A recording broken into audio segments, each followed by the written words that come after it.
Pour comprendre comment réussir ce défi, on va tout d'abord parler de densité. Pour évoquer la densité, un exemple simple avec des produits qu'on peut retrouver dans sa cuisine. De l'eau, du sirop et de l'huile.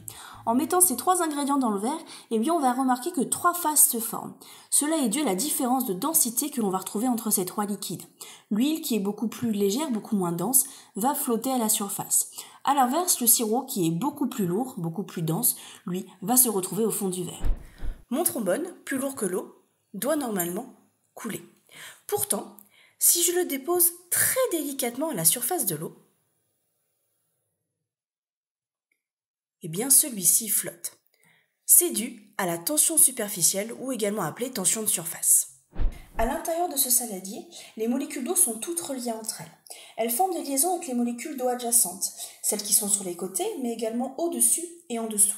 Les molécules à la surface, celles qui sont au contact de l'air, ne vont pas pouvoir créer de liaison avec les molécules d'eau au-dessus d'elles. Elles vont donc renforcer les liaisons avec les molécules qui se trouvent sur les côtés, générant ainsi une tension plus forte à la surface du liquide. C'est ça que l'on appelle la tension superficielle de l'eau. On la qualifie aussi parfois de peau de l'eau. Grâce à cette tension, des petits objets pourtant plus denses que l'eau peuvent flotter.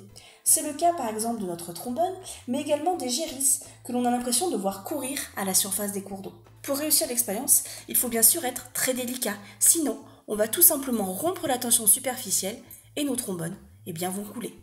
Autre exemple pour expliquer la tension superficielle de l'eau, le débordement d'un verre. Lorsque l'on remplit un verre à ras-bord, on va se rendre compte que l'eau ne déborde pas tout de suite. On va d'abord avoir la formation d'un ménisque qui va déborder du verre. Celui-ci se forme grâce à la tension superficielle qui relie entre elles les molécules d'eau à la surface et qui les empêche donc de couler sur les bords.